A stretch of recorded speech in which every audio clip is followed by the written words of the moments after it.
Good morning guys, lalo na sa ating mga suking mga viewers. So ngayong araw guys ay meron tayong panibago na namang pasyente na isinakay dito sa wheelchair dahil bigla daw itong nahimatay, no? Kaya dito dinala kay Kiriworks para ipagamot kung ano ang kanyang naging sakit. So bali guys, ito nga pala yung ating bagong mission ngayong araw na uplan paanda rin si Mitsubishi Montero dahil ito ay bigla daw tumirik sa kalsada.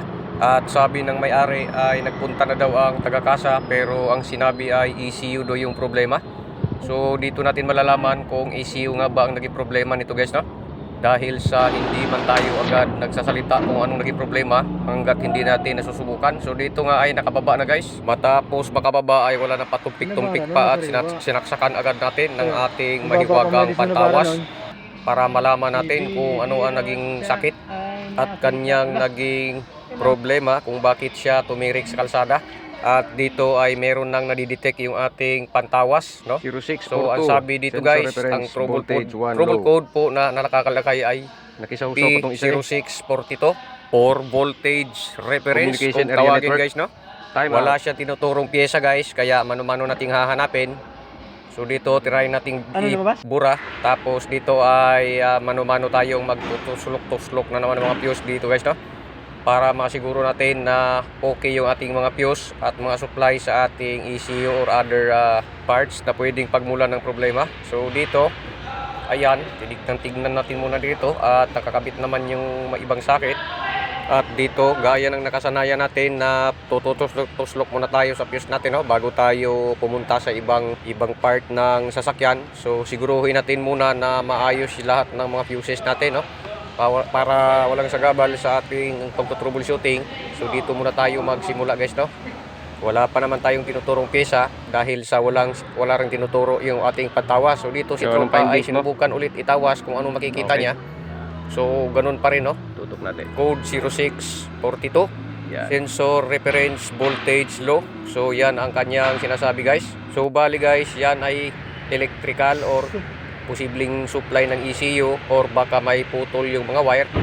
Kaya ang gagawin natin dito guys ay siyempre doon muna tayo sa dulo kasi may balak tayong baklasin yung ating harness. Yung nakikita nyo na parang ahas dyan, yan ang bubuksan natin mamaya kapag wala tayong ibang nahanap na suspect, no?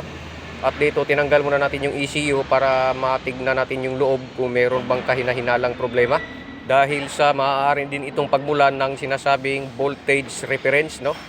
So dito titignan lang natin yung ating internal ng ECU para masiguro natin kung meron tayong makikita dito, no, na problema. So dito guys ay sa harapan pa lang ay wala man tayong nakikitang posibleng defect, kaya sa likod tayo titignan natin yung likurang bahagi baka sakaling may makuha tayong lead sa naturang problema.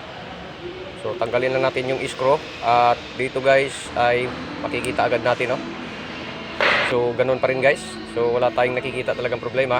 So all goods pa rin yung ating ECU, kaya hindi natin to pakikialaman, no? So hindi natin siya paghihinalaan. Proceed muna tayo sa ating ibang gagawin, no? At dito guys, babalik na natin ang saka ito. Yan. So bali dyan tayo magsisimula papunta doon sa labas. Mula ECU papuntang harness, yan ang check upin natin, no, sa mga wire kung meron bang mga short or yung mga nagkasugat-sugat. Diyan natin malalaman kung saan nga nagmula talaga yung naging problema natin. So dito tignan muna natin ito ating throttle actuator. Naka-ignition na? Off. Ulit. On. Off. Ganun pa rin. At yun guys, narinig nyo si Kiriworks, sabi ganun pa rin daw. So okay pa rin daw. Kaya ito na guys yung sinasabi ko kanina na kailangan na natin itong buksan ng harness na ito upang simulan natin ang paghahanap doon sa mga wire nating pinaghihinalaan. So dito matapos nating buksan yung harness, iniisa-isa talaga natin yan guys, no? Wala tayong nilibanan dyan kahit isa. So yan ang mahirap guys kapag electrical ang iyong trouble kasi napakarami niyan. So iniisa-isa talaga natin yan, no? Pero ayan, nakikita nyo wasak-wasak yung pansit. Hanggang dulo tayo guys, no? Yan. Pero wala tayong nakitang problema dito. Wala tayong nakitang kahina-hinalang wiring na may naging problema. So ang gagawin natin dito ay babalutin natin siyang muli. At dito tayo guys, dahil sa malakas ang kutob ni Carryworks na dito lang talaga ang problema. Kaya ang gagawin natin dito ay ayan, gagamitan natin ng mahiwagang pantusok sa ating mga terminal. Kasi posible din itong pagmulan ng loose connection. Kaya ang sinasabi ng pantawas natin ay sensor reference voltage low. Kaya susubukan natin linisin ito. At ayan, nakikita guys na balot na po yung ating buong harness. Kasi nga wala tayong nakita sa wiring. So dito tayo ngayon sa socket. At itong ECU natin ay ibabalik natin to matapos nating linisin itong socket mismo guys, no, ng ECU. Yung dalawang malalaki. Matapos nating linisin ay ito na nga pala guys yung ating harness na binalot natin, no, at binalik natin sa tamang kanyang posisyon. So gagawin natin dito guys ay i-check natin ang supply ng throttle actuator, no, dahil kahapon guys hindi ko lang na-i-video. Ang lumalabas kahapon sa tester natin ay 7.8 volts. Ang dapat kasi dito guys ay ignition. At least 5 volts pababa, no. Kaya susubukan natin, ayan, makikita natin na 4.9 volts. Yun ang sinasabi niya guys na voltage ay yung reference. So dito naman sa ECU galing at dito talagang 12 volts. Yung target natin guys ay mapatino natin yung 7.8 volts, no. So ayan, nakuha na natin yung tamang voltage. Kaya maaari na nating subukan ito, no, kung makakaandar yan ng ayos. So yan lang hinahanap natin guys, no. Parang umubra yata guys yung ating tusok-tusok na ginawa doon sa may mga terminal ng ECU. Kaya nagkaganyan ang volts na hanap natin ay talagang 4.9 or 5 volts.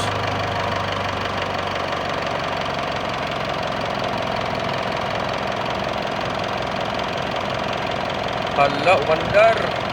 So yun guys, one click. Red Moon na mga 3,000.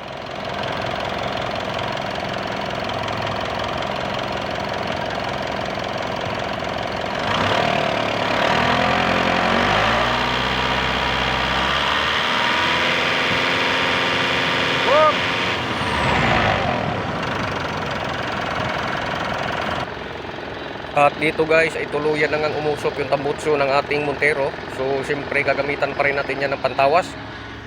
At dito check natin yung dashboard ay wala na yung check engine na sinasabi ng owner na pag nakailaw daw ay maya-mayang mamamatay siya, no. So dahil sa magsisiguro tayo ay i-read pa rin natin kung nandun pa yung code naka-freeze, atin ang buburahin guys, no. So talagang umipikto yata yung tusok-tusok ni Carryworks doon sa may sakit. At dito ay may nakita na nga ulit at i-review natin kung ano yan. So yun pa rin guys ang lumalabas. Pero sinubukan natin kahapon yan burahin ay hindi talaga yan nabubura. So ngayon malalaman natin dito kung mabubura pa. Pero dahil nasa pool nga siya ng pantusok natin ay yun, goods na yan guys, no. So dito tayo sa labas. Patay.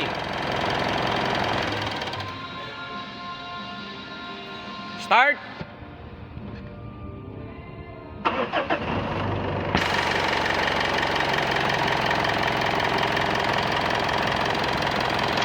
Off ulit, off. Okay, start.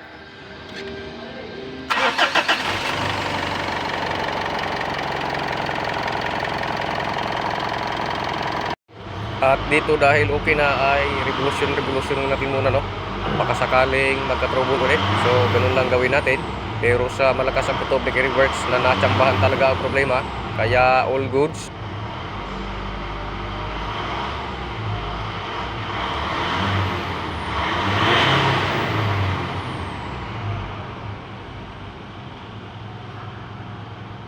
Siyempre dahil okay na yung ating Montero, so ang gagawin natin dyan, test drive na tayo kay Carryworks. Pasok! So dito guys, no, tinetest drive na po natin yung ating ginagawang Mitsubishi Montero.